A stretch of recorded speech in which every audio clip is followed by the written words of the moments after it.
Hello guys, મેં બલભદ્રસિંહ ગોહિલ, ભાવનગર ગુજરાતથી. બલભદ્રસિંહ મારું નામ છે.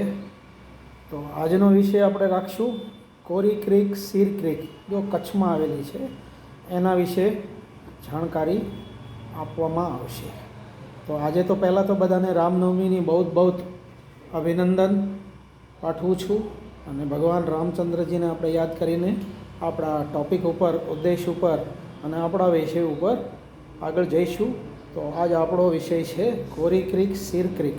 એટલે કોરી ક્રીક એટલે એ નામ છે એવું. કોરી ક્રીક એટલે જેમ કે આપણે ગુજરાતમાં આ બાજુ પીરમબેટ આવે, ભાવનગરની ઘોઘાની આગળ જેમ ટાપુ છે દરિયાની અંદર, અને આમ મહુવાની બાજુ જાઓ, આગળ જાઓ તો શિયાળ બેટ કરીને ટાપુ છે, દ્વારકા ટાપુ છે.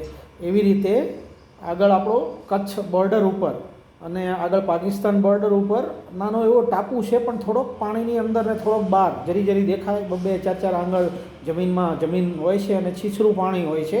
તો આખી ક્રીક ટાઈપની મોટી પહાડી સમુદ્રની અંદર છે. તો એ થોડો ઉભરી આવેલો ભાગ છે અને કોરી ક્રીકને સીર ક્રીક કહેવાય છે. સમથિંગ તમે કચ્છમાં જશો તો આપણે કોટેશ્વર ને નારાયણ સરોવર ને લખપતનો મોટો જબર કિલ્લો છે, ત્યાં આપણે જોયું હશે, જે લોકો દર્શને ગયા હશે કોટેશ્વર માતાના મઢે. તો સુંદર મજાનો ટાપુ છે. દૂર સુધી પાકિસ્તાન બોર્ડર દેખાય આગળ જઈએ એટલે, કારણ કે આપણે બોર્ડર એરિયાના ઘણા પાકિસ્તાન બોર્ડર આપણી સાથે ગુજરાતને લાગે છે. તો આપણે બધાને ગુજરાતીઓને અને આપણને બધાને બોર્ડર વિશે પણ જ્ઞાન હોવું જોઈએ. અને કોરી ક્રીક આ આપણો એરિયા છે એના વિશે પણ આપણને જ્ઞાન હોવું જોઈએ.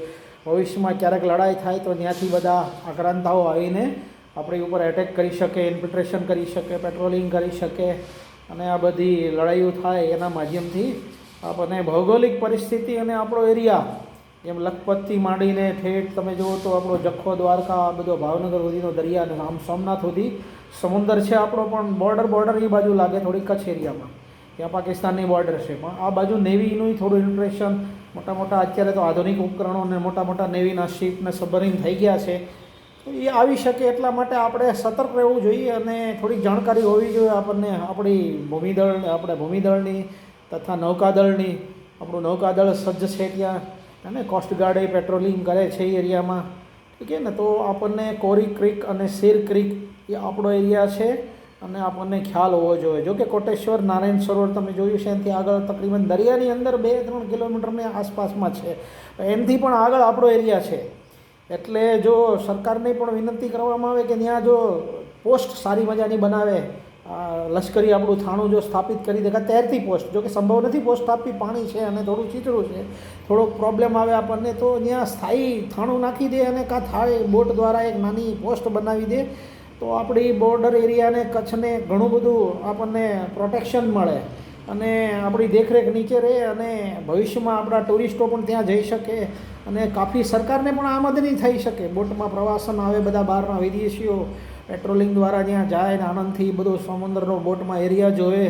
તો બિઝનેસની દૃષ્ટિએ પણ સુંદર સ્થળ છે અને આપણે સેનાની સતર્કતા રીતે પણ આપણું ત્યાં એક પોસ્ટ હોય તૈરતી અને સારી એવી, અને પેટ્રોલિંગ તો જોકે જાય આવે છે પણ એની લિમિટ મર્યાદા હોય છે એને. એમ તો પ્લેનથી પણ પેટ્રોલિંગ થાય, હેલિકોપ્ટરથી પેટ્રોલિંગ કરે, એ રીતની આખી રચના છે બોર્ડર એરિયાની. પણ જો ત્યાં સજ્જ પરમનન્ટલી પોસ્ટ નાખી દે તો વધારે સરળ રહે અને આપણે બિલકુલ નિશ્ચિંત રહી, હે ને. હું તો એમ કહું, આપણે તો ત્યાં મોટું જો મિસાઇલનું થાણું જ નાખી જવું, ત્યાંથી સીધું મિસાઇલ જાય પાકિસ્તાનને, ચીન ઉપર, એવું બધું. પણ આપણે કહીએ તો ન થાય ને, કારણ કે ત્યાં મિસાઇલની બધી હાવ અડોઅડ તો બોર્ડરની ન રાખે સરકાર, પણ તોય રાખે તો હું તો કહું ત્યાંથી રેન્જ પણ ઓછી થાય અને સીધો 2 કિલોમીટરની અંદર આપણો ગોળો પડે. ઠીક છે ને.